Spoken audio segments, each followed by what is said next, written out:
Good morning, everyone. Today we are doing the podcast recording from Stockholm, directly from Hennes & Mauritz, and I'm at Guernsey. So let's get started. Hello, everyone, and welcome back to another episode of Growth Leaders by Chart, where we explore what it really takes to grow people, culture in today's fast-moving world. What happens when you mix deep HR expertise, global experience, and a sharp eye for tech and transformation? Well, you get today's guest, Marc Chamarro Bartolomé, HR Director for Business Tech at Hennes & Mauritz. Marc has spent over a decade leading people across 4 continents, driving change, building talent, and making HR a true business force. He's passionate about fairness, growth, and creating learning cultures that actually move the needle. This is going to be a powerful conversation. Marc, most welcome to Growth Leaders by Chart. Thank you so much. We're happy to be here. Hennes & Mauritz is a Swedish global company where customers will express themselves through fashion and design in a sustainable way. In Sweden, you sometimes would compare Hennes & Mauritz to IKEA. Great products for everyone. And Marc, I'm really curious on today's pod. You have some 1,500 employees in your organization, the Business Tech. So let's start with a key question. How do you work with your leaders' growth within your organization? I'm thinking if you have great leadership, then you will also be on track with technology. Is that a statement which actually is true? Yes, it is. I mean, it's always fascinating to combine both leadership and also to combine that with technology. So what I say is that, my leaders are always in the seek of what's the new technology trend, what's the new kind of software upgrade, and what are the new functionalities. People are no different. And I would say if there would be a difference between the two is that tech is upgraded, but people evolve. So it's this kind of constant mechanism that we need to continue nurturing our people to do their best and to be up to speed with the new demands that our technology requires.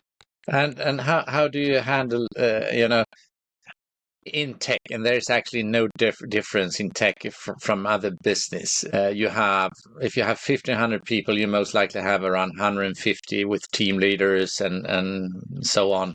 So is there any path for those guys and girls in your thinking and in your way of working? Yes, generally tech roles and if you benchmark to tech companies that we have been benchmarking ourselves against, they are generally quite structured. If you look at the Apples, Googles, Microsofts, generally have a very clear defined career path. So what we need to make sure is that our technology employees and technology leaders understand the different seniority levels and understand what are the requirements both on technical skills and soft skills for developing themselves, both for the current demands of their job, but also what's coming next for them. So leaders, they have this tool and mechanism to incentivize developing individual development plans with each of their direct reports. So all my leaders have a clear understanding and a common language that we can call a spade a spade. If we're talking about a developer for front end or a developer for back end, we understand what we mean and we understand the skills and capabilities that they have to develop upon. You're actually into a very important thing, and that's what we call a common language. And we know a common language is one of the fundamentals when we are talking about culture also, because a common language forms the culture or the other way around. And when you don't get that together, you actually can get quite a disparate organization working. So how do you develop a common language for your leaders? Is that all over H&M or is this within the business tech area as such? I would say that on the specific example of this career framework that we have been working upon, it's something that we kind of front run from the tech perspective because it was a clear business demand or a need from our people. So we listened to them through the engagement survey that we regularly run. And that's how we kind of kick off that project, and we have been working on that. But in the point of culture that you're referencing to, I think you are spot on. Culture is defined by people, and generally, culture is something a little bit intangible because it's hard to measure or it's hard to quantify. And at the end of the day, those are the unwritten rules that just by being exposed, you get to learn. Interesting. You, Mark, you describe your leadership style as rooted in, you say, fairness, continuous improvement, hard work, and loyalty. So how has that philosophy played out into your day-to-day work when you interact with your employees and leaders?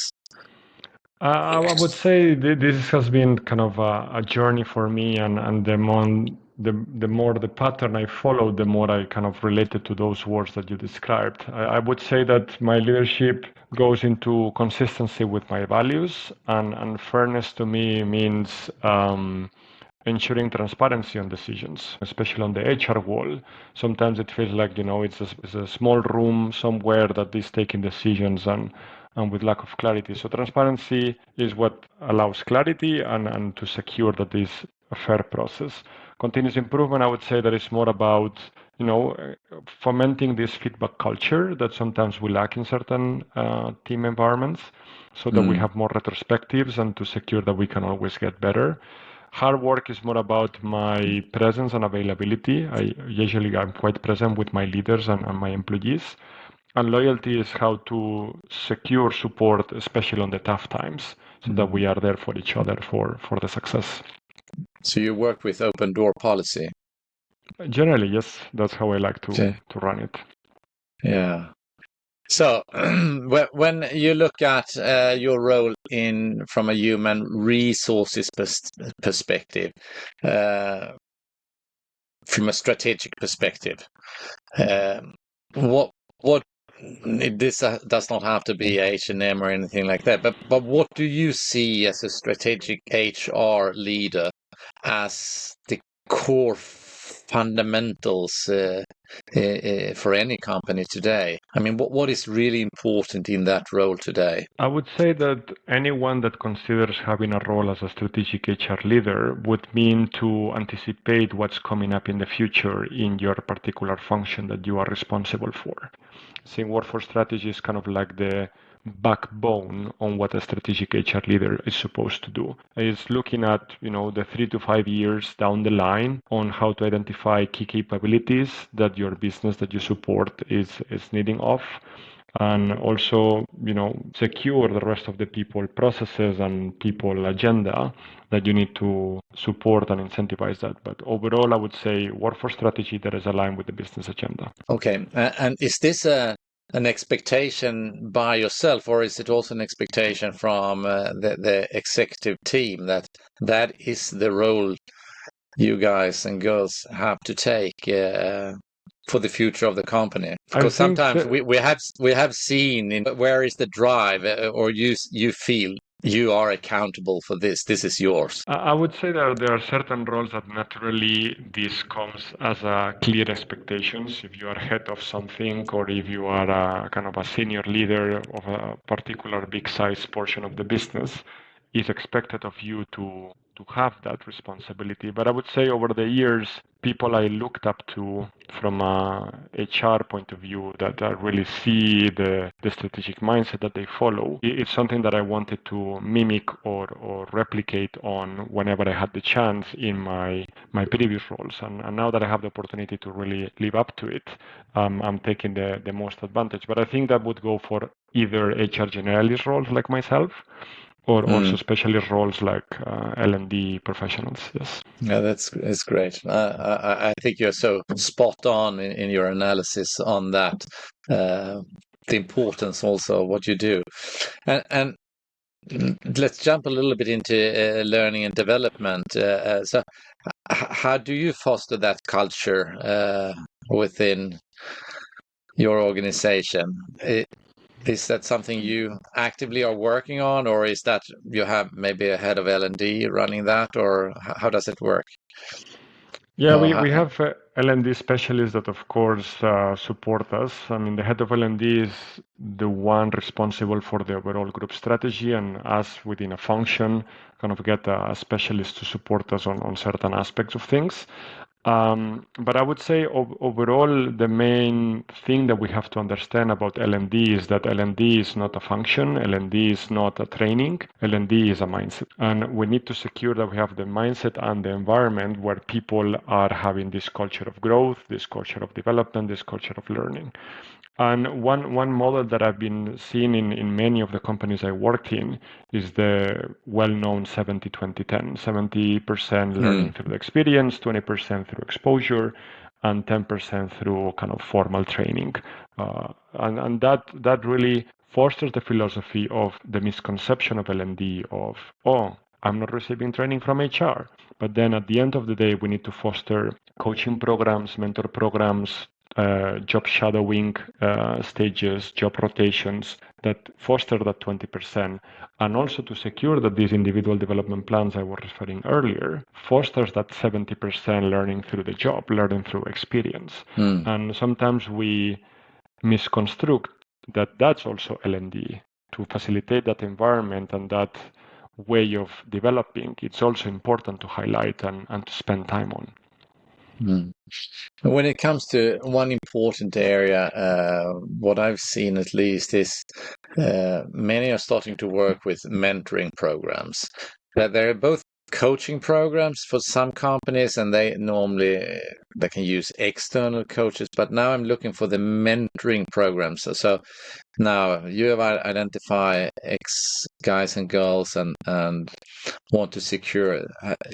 Is that something you're working with as such within the organization, having mentors, formal mentors? Yeah, not currently in my current company, but I've done that in the past, and it was a quite successful program. I think generally you try to run cohorts of around 20, 30 pairs, where you have like more senior leaders with more junior prominent talent that you want to kind of accelerate upon.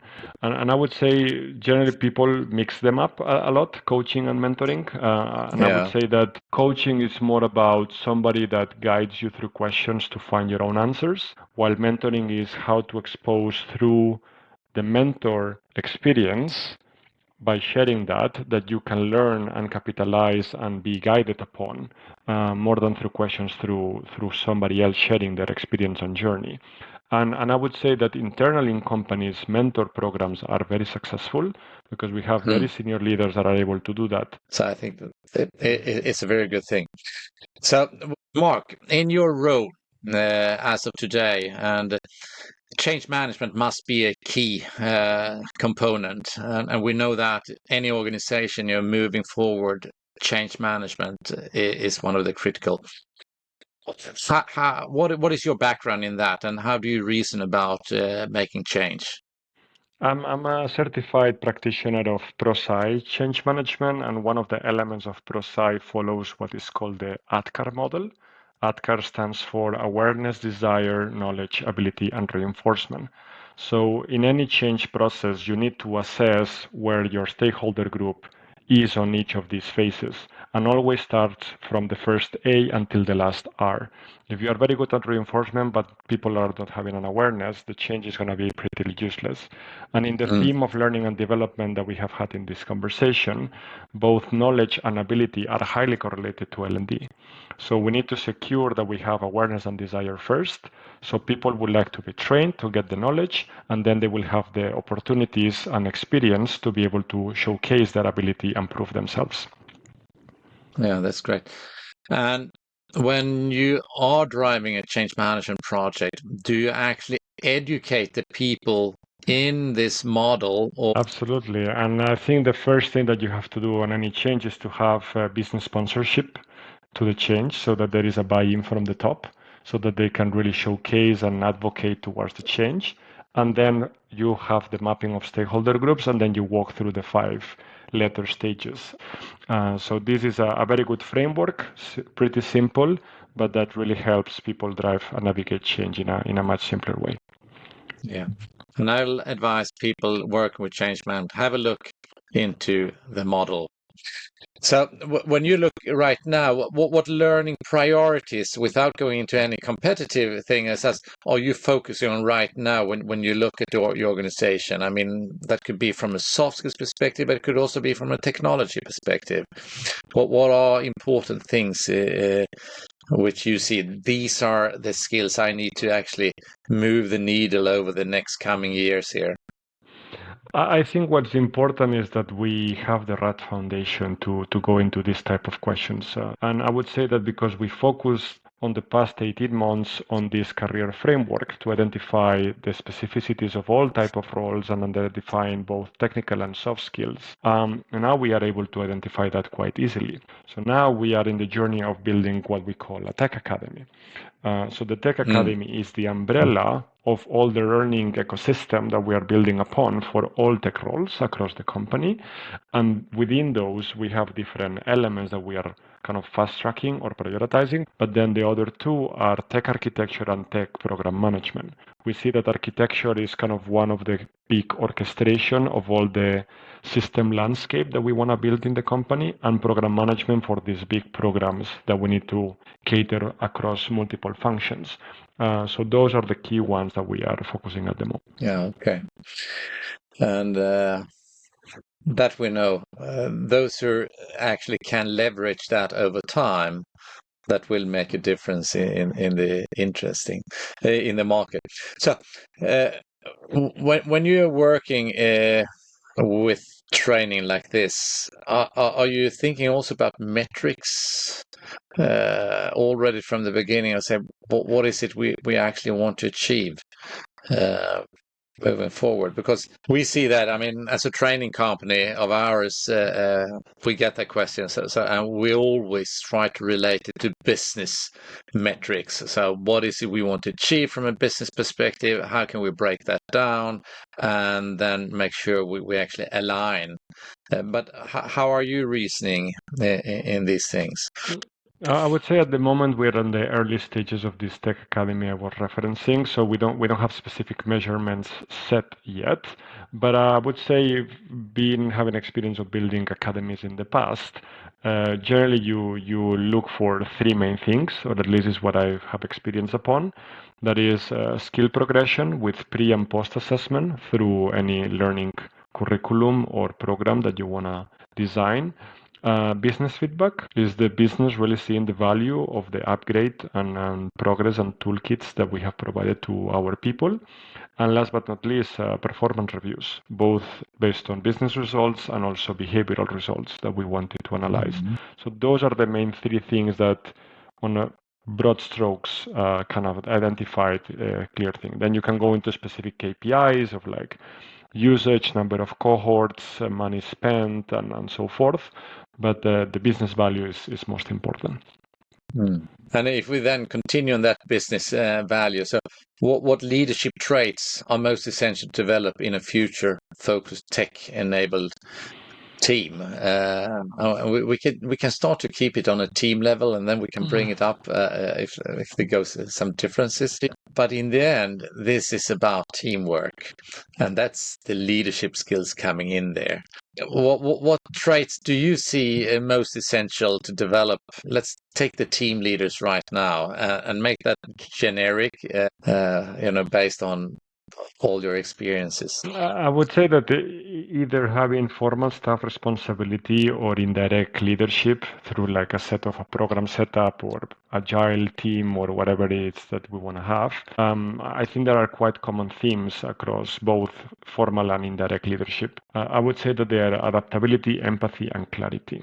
So that would say that those are the key traits I've seen across that are needed for both the change that is coming, but also the changes within the team on people coming and going.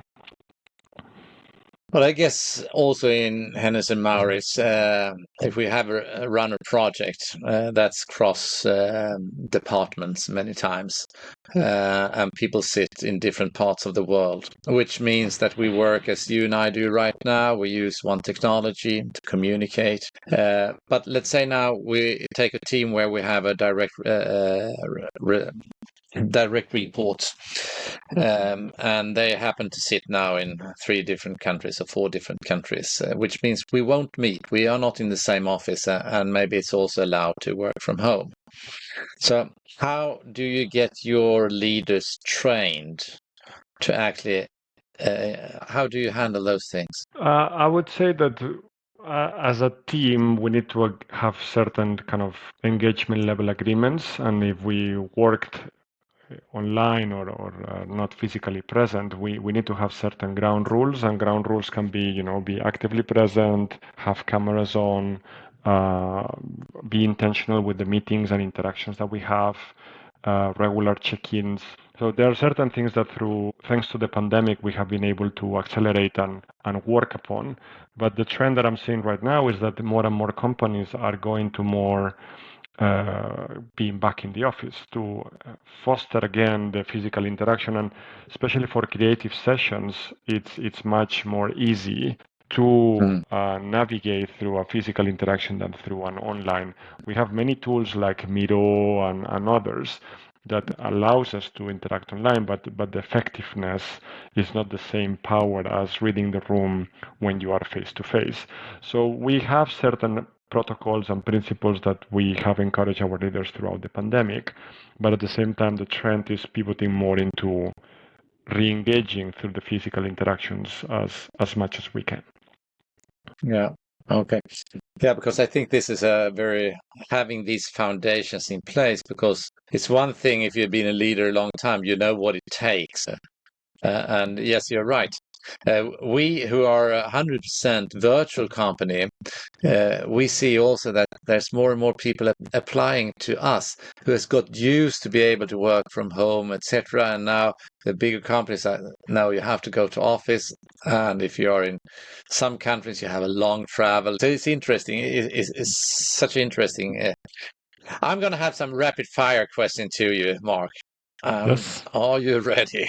Ready to go. I would like to know a book every HR L&D leader must read. It could be a podcast too, though. I would say the culture map from Erin Meyer. That having been abroad in multiple countries, that really helped to understand each other's culture. That's good. And that's when is that written?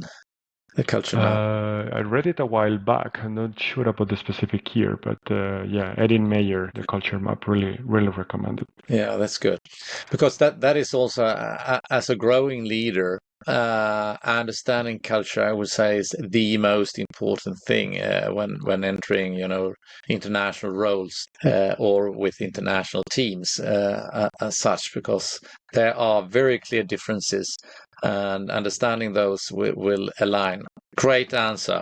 So what's your go-to way to recharge outside work? I would say there are mainly 2: quality time with family and also sports to let off some steam. And what sport is it?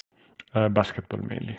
It's basketball. Yeah, I thought so. A skill you think everyone should learn in 2025, 26? AI literacy, 100%. Yeah, I think you are spot on. That sounds great.